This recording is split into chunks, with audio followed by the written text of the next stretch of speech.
Assalamualaikum warahmatullahi wabarakatuh. Saya MD Nugroho dari Program Studi Akuntansi Perpajakan dengan NPM 217550054. Tujuan saya membuat video ini ingin menjelaskan tentang PSAK 1, yaitu penyajian laporan keuangan. Perubahan PSAK 1 2015. Perubahan PSAK 1 2015 ini mulai berlaku efektif pada tanggal 1 Januari 2017. Pada amandemen PSAK 1 memberikan klarifikasi terkait penerapan persyaratan materialitas, fleksibilitas urutan sistematis, catatan atas laporan keuangan, dan pengidentifikasian kebijakan akuntansi signifikan. Amandemen PSAK 1 terkait prakarsa pengungkapan klarifikasi terkait penerapan persyaratan. Yang pertama, materialitas dan penggabungan. Tidak mengaburkan dan mempertimbangkan seluruh fakta. Pengungkapan spesifik tidak diperlukan jika material persyaratan penggunaan mengungkapkan PSAK. Yang kedua, informasi yang disajikan. Informasi tambahan jika penyajian tersebut relevan atau subtotal. Subtotal ini berisi pos yang diukur sesuai PSAK, judul sub, agar jelas dan mudah dipahami.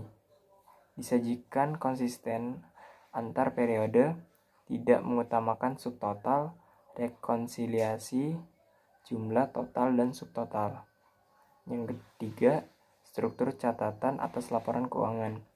Praktis dan sistematis, referensi silang, mengutamakan aktivitas yang paling relevan dalam memahami kinerja dan posisi keuangan, pengelompokan informasi berdasarkan cara pengukuran, dan mengikuti urutan laporan keuangan.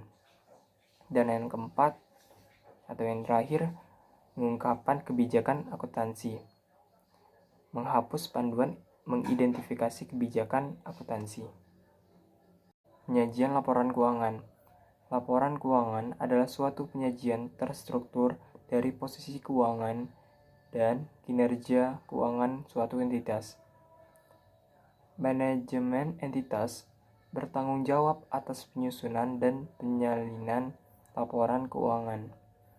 Tujuan laporan keuangan yaitu memberikan informasi mengenai 1. Posisi keuangan, 2. Kinerja keuangan, dan 3. Arus kas entitas. Laporan keuangan lengkap. Yang pertama, laporan posisi keuangan, kemudian laporan laba rugi dan penghasilan komprehensif lain. Yang ketiga, laporan perubahan ekuitas. Yang keempat, laporan arus kas. Yang kelima, catatan atas keuangan.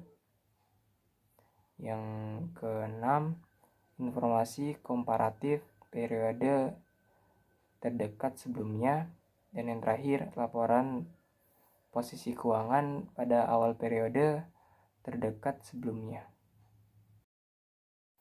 Karakteristik umum laporan keuangan. Dalam menyusun laporan keuangan, membuat penilaian terhadap kemampuan entitas dalam mempertahankan kelangsungan usaha. Jadi, kita bisa melihat apakah perusahaan tersebut mampu mempertahankan kelangsungan usahanya tersebut. Kemudian, entitas menyusun laporan keuangan atas dasar akrual kecuali arus kas. Jadi, dasar akrual ini ada transaksi yang dicatat walaupun kas belum masuk. Yang selanjutnya, entitas menyajikan secara terpisah setiap kelas jenis serupa atau kelas pos serupa yang material dan menyajikan secara terpisah pos yang memiliki sifat dan fungsi yang tidak serupa kecuali tidak material. Yang selanjutnya, frekuensi pelaporan setidaknya secara tahunan. Jika periode lebih panjang atau lebih pendek dari 1 tahun, harus diberikan pengungkapan. Kemudian informasi komparatif, yaitu entitas menyajikan informasi komparatif terkait dengan periode sebelumnya untuk seluruh laporan keuangan periode berjalan, kecuali diizinkan atau disyaratkan oleh SAK. Jadi ini maksudnya dibuat perbandingan apakah perusahaan tersebut memiliki laba yang lebih besar atau malah rugi. Perubahan kebijakan akuntansi, penyajian kembali, retrospektif, atau reklasifikasi.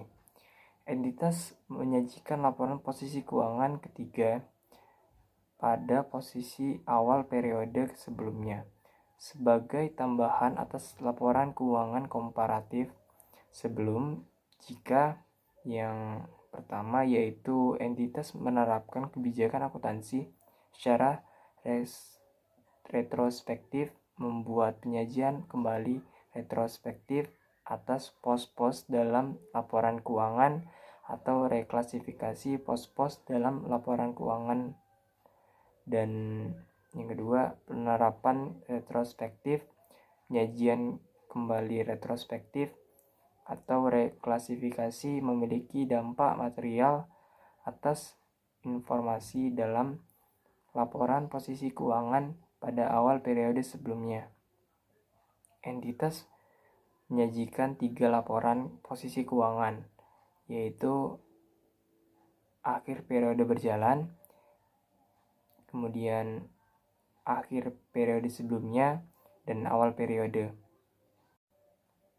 Kemudian struktur dan isi laporan keuangan. Identifikasi laporan keuangan, yaitu ada entitas mengidentifikasi laporan keuangan secara jelas dan membedakan dari informasi lain dalam dokumen publikasi yang sama. Maksudnya laporan keuangan ini memiliki posisi keuangan, kemudian laba rugi dan penghasilan komprehensif, kemudian catatan atas laporan keuangan, kemudian arus kas, dan lain sebagainya. Kemudian menyajikan informasi seperti nama entitas dan periode laporan. Selanjutnya apakah laporan satu atau kelompok, kemudian tanggal akhir periode atau periode yang dicakup, kemudian mata uang yang pelapor, kemudian pembulatan yang digunakan. Laporan posisi keuangan terbagi, yaitu informasi minimal yang disajikan dalam laporan keuangan dapat ditambahkan jika penambahan tersebut relevan. Kemudian penyajian dalam line itu harus sendiri, dan dalam notes tergantung dari materialitas informasi tersebut. Kemudian pembedaan saat aset lancar dan tidak lancar, serta liabilitas jangka pendek dan jangka panjang, yaitu pajak tangguhan tidak boleh diklasifikasi sebagai jangka pendek. Selanjutnya perbedaan lancar dan tidak lancar berdasarkan realisasi atau penggunaan aset, penyelesaian kewajiban liabilitas dalam jangka waktu 1 tahun. Kemudian urutan penyajian laporan keuangan dalam ilustrasi menurut PSAK 1 berbeda dengan IAS 1. Terima kasih. Demikian yang bisa saya dapat sampaikan, kurang lebihnya saya mohon maaf. Saya akhiri, wabillahi taufiq wal hidayah. Wassalamualaikum warahmatullahi wabarakatuh.